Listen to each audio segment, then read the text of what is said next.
tubahaye ikaze nanone mu kiganiro.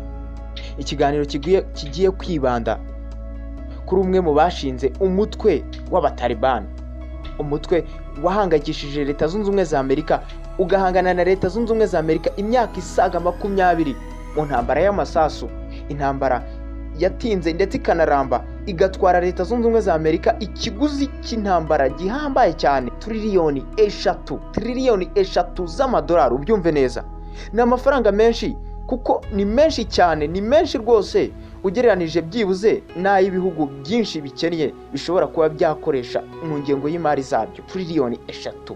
Uyu ni umugabo washinze umutwe w'abatalibani, akaba umutwe byavuzwe ko wari umutwe w'iterabwoba, ariko nyamara umutwe w'iterabwoba nyuma waje kwicarana na Leta Zunze Ubumwe za Amerika mu biganiro imbonankubone, bikarangira Leta Zunze Ubumwe za Amerika zisinyanye amasezerano n'uyu mutwe w'abatalibani, Leta Zunze Ubumwe za Amerika zikava muri Afghanistan. Uyu mugabo ni Mullah Omar, sekuruza w'abatalibani, akaba umunyamurava ukomeye cyane mu ntambara, akaba umugabo utaragiraga ijisho rye ry'iburyo. Mullah Omar, usibye kandi kurwana, anafatwa nk'uwashinzwe umutwe w'abatalibani muri Afghanistan.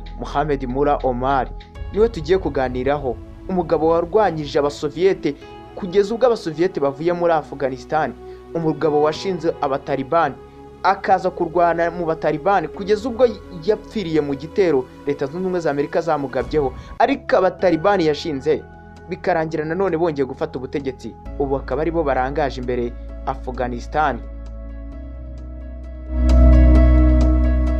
Tubahaye ikaze nkuko nabibabwiye, ndi Ignatius Joli ukwikunda. Bwana Mullah Omar ni umunyafghanistan wo mu bwoko bw'abapashtun wavukiye i Kandahar, mu cyaro cyaho kitavugwaho rumwe, kuko hari abavuga ko yaba yaravukiye ahitwa Inode hafi y'umujyi wa Kandahar, abandi nabo bakavuga ko ahubwo yavukiye Nori ho mu karere ka Maiwand mu ntara ya Kandahar. Gusa ugendeye ku byatangajwe n'abatalibani mu 2015 kuri murandasi, Mullah Omar bigaragazwa ko yaba yaravukiye mu gace kitwa Muhammad mu karere ka Kharez mu ntara ya Kandahar, ndetse bikanavugwa ko iwabo hari ahitwa Isangasa, ariko nanone bikanavugwa ko ahubwo mu bwana bwe yaba yarabaye mu karere ka Dey Lahod ho mu ntara ya Uruzgan, ngo nyuma akaza kwimukira kwa nyirarume nyuma yaho se yari amaze gupfa. Bivugwa ko se yaba yarapfuye Omar afite imyaka 3 gusa, bivuze ko Omar yabaye imfubyi ku myaka 3 gusa, ise yari amaze gupfa, ndetse bivuga ko se n'ubundi yari umukene cyane. Uretse aho yavukiye kandi n'igihe yavukiye ntikivugwaho rumwe, kuko bamwe bavuga ko yaba yaravutse mu 1950, abandi bakavuga ko yavutse mu 1953 cyangwa hafi mu 1966, imyaka 10 irenga ku myaka bivugwa ko yaba yaravutsemo. Gusa abatalibani bo batangaje ko yavutse mu 1960, imyaka 10 ubaze neza uhereye mu 1950, ikaba yaba ari nanone imyaka 7 ubaze uhereye mu 1953, bivuga ko yaba yaravutse. Bivuze yuko uyu mugabo bivugwa ko yaba yaravutse mu myaka itandukanye, hamwe bagaragaza 1950, abandi bakavuga 1953, abandi 1963, gusa abatalibani bo batangaje 1960. Bivuze ko Omar ubuzima bwe bwuzuye urujijo n'ubwiru buhambaye cyane.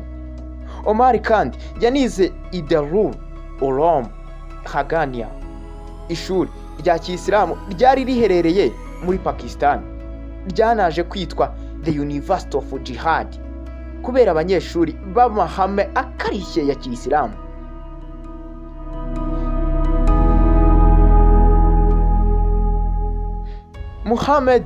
Mullah Omar bivugwa ko yashatse abagore 3, bivugwa ko ashobora kuba yarabyaye abana 5 cyangwa 6, banarimo uzwi cyane Muhammad Yaqub, umwe mu basirikare bahambaye abatalibani bafite, umwe mu basirikare bahambaye bari barangaje imbere abatalibani igihe abatalibani bafataga Kabul mu 2021 bakisubiza ubutegetsi bari barakuweho mu 2001 n'ingabo za Leta Zunze Ubumwe za Amerika. Muhammad Yaqub agaragara mu buyobozi bwa gisirikare bw'abatalibani, akaba imfura ya Muhammad Omar.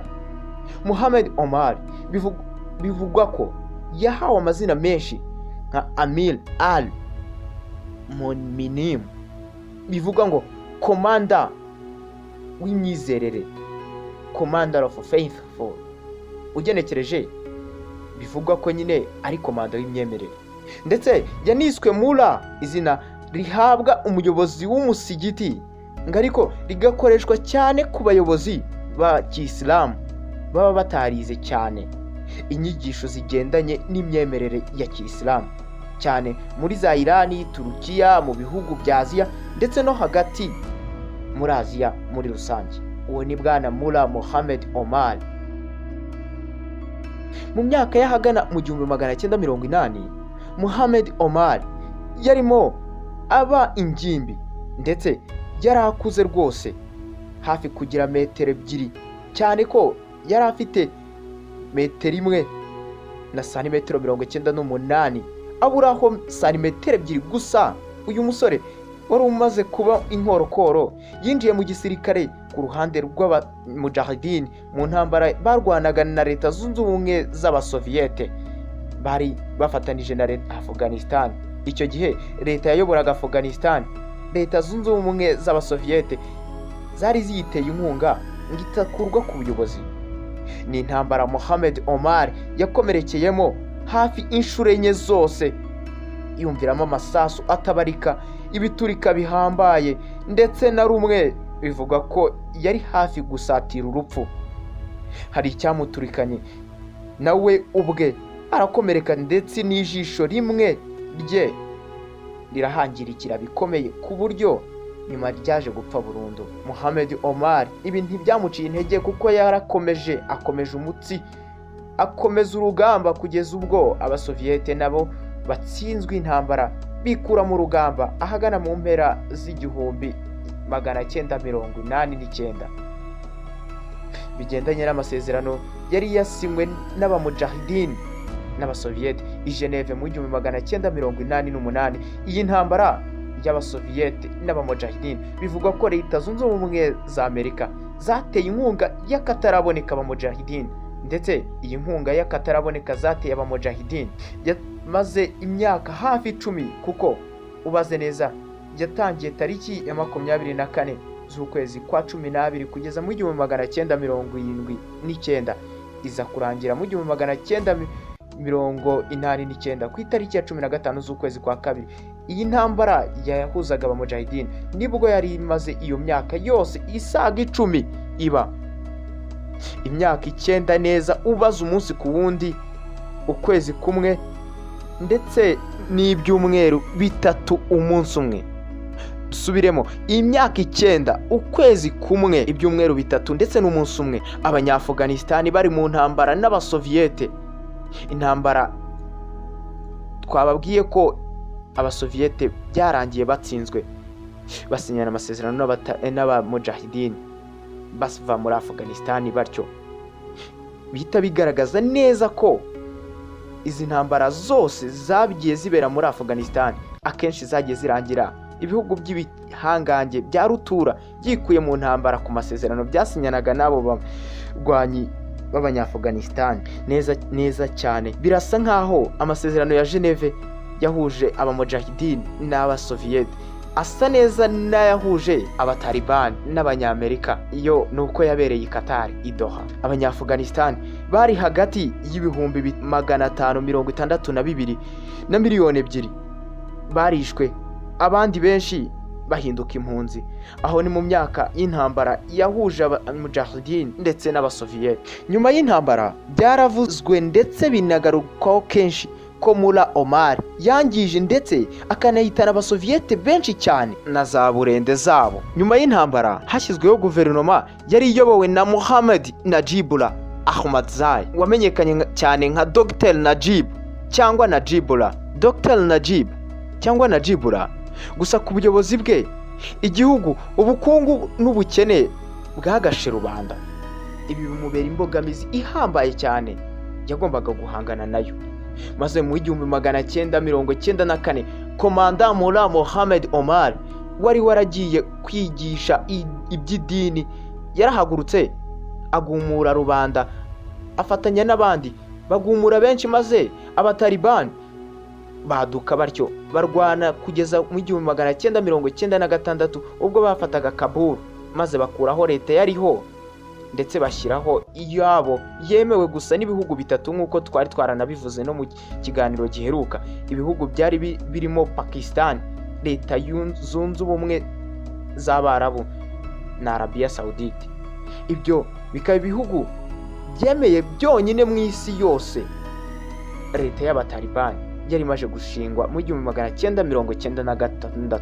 Abatalibani bakomeje kuyobora bayoboza amategeko y'ubuhezanguni ya Kiyisilamu azwi nka Sharia kugeza ubwo Al-Qaeda ya Osama bin Laden yagabaga ibitero ku nyubako z'imiturirwa za World Trade Center na Pentagon, maze bagasabwa gutanga Osama bin Laden, ibintu abatalibani bamaganye bakanatsemba ko badashobora gutanga Osama bin Laden kuri leta zunze ubumwe za Amerika. Nyamara leta zunze ubumwe za Amerika nazo ku itegeko ryazo zakomeze gutegeka abatalibani gutanga Osama bin Laden, maze abatalibani bakomeza gutsemba kugeza ubwo leta zunze ubumwe za Amerika zifashe umwanzuro wo kugaba igitero cyo kurwanya ngiterabwoba, maze leta zunze ubumwe za Amerika n'ingabo zayo zisesekara muri Afghanistan zikuraho abatalibani. Nyamara abatalibani nabo ntibacika intege, ahubwo bakomeza umutsi, bararwana bayobowe na Mullah Omar kugeza ubwo Mullah Omar yaje kwicirwa mu gitero cyagabwe mu 2013 ku itariki ya 23 z'ukwezi kwa kane. Ariko urugamba uyu nawe yari yaratangije nirwo yaje kugwamo. Niko bigenda muri gihe mu ntambara, ushobora gutangiza urugamba ariko urwo rugamba ntubuze uko ruzarangira, kuko ubushobora no kuza kurugwamo. Uru ni urugamba Mullah Omar yiyemeje arurwana ndetse kugeza ubwo yaje kururasirwamo arapfa. Nyamara urupfu rwe ntabwo rwigeze ruhungabanya abatalibani, ahubwo rwateye imbaraga abatalibani, bakomeza umutsi bararwana kugeza ubwo kuwa 15 z'ukwezi kwa munani 2021, nyuma y'aho ingabo za Amerika zari zarananiriwe mu rugamba, byarangiye abatalibani bafashe umurwa mukuru wa Kabul bisubiza ubutegetsi, nubwo bari barabanje kugirana amasezerano n'abanyamerika. Mbere yaho gatoya amasezerano yavugaga ko leta zunze ubumwe za Amerika zigomba guhita zikura ingabo zayo muri Afghanistan. Nubundi birangira neza ibyabaye ku basoviyeti mu myaka ya kera byongeye kuba no ku banyamerika, bose bikura muri Afghanistan ku bw'amasezerano gusa. Nyamara bidatinze ubwo abatalibani basesekaraga i Kabul, uwari perezida wa Afghanistan bitangaje cyane, perezida Ashraf Ghani, yahise yurira indege ahungira muri leta zunze ubumwe z'Abarabu. Mullah Omar yarapfuye, gusa amahame n'ibitekerezo by'umurage byamuranze yabisigiye benshi mu barwanyi b'abamujahidin, aho barwananye mu bamujahidin bakaza kuvana mu bamujahidin bakanarwanana mu batalibani, ndetse ubu biraganje ibitekerezo bya Mullah Omar, ibitekerezo by'umuyobozi mukuru ukomeye cyane byabuyoboye benshi mu batalibani kugeza ubwo bongeraga gufata igihugu nyuma y'imyaka isanga 20 mu mirwano, maze bongera kwandika amateka ko nta gihugu na kimwe cy'igihangange cyari cyarwanira muri Afghanistan ku buryo bweruye ngo kihakure intsinzi ya nyayo kiba gishaka.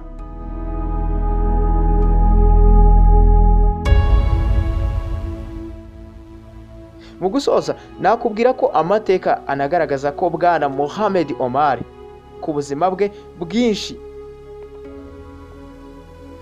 yabubayemo mu ntambara zidashira kugeza ubwo byanarangiye ubuzima bwe nabo ubwabwo burangijwe n'akadomo k'urugamba. Urugamba yaje kugwamo, urugamba yari mwarwana, ariko izo ntambara zose yabayemo byatumye abintagamburuzwa ku rugamba maze yiyemeza kurwana, arwana kugeza ubwo intege nke ze nta muntu n'umwe yashoboraga kuzibona. Ararwana kugeza ubwo arasiwe ku rugamba.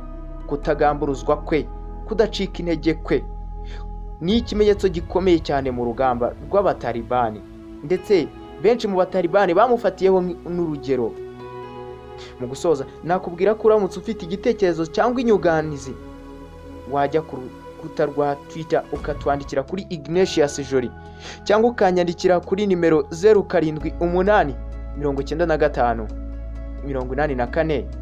0785854979. Iyo ni nimero ya WhatsApp yacu ushobora kutwandikira, cyangwa se ukaba wajya kuri Twitter nk'uko twabikubwiye ukatwandikira. Ushobora no kutwandikira kandi kuri WhatsApp nimero 0723361845. Nge ndi Ignace Joli ukwikunda. Turabararikira gukomeza gukurikirana ibiganiro byinshi muzajya mukurikira kuri Radio TV Joli. Nge ndi umunyamakuru ubakunda cyane, mwe muri ab'ingenzi cyane, ndabakunda cyane. Salam shalom.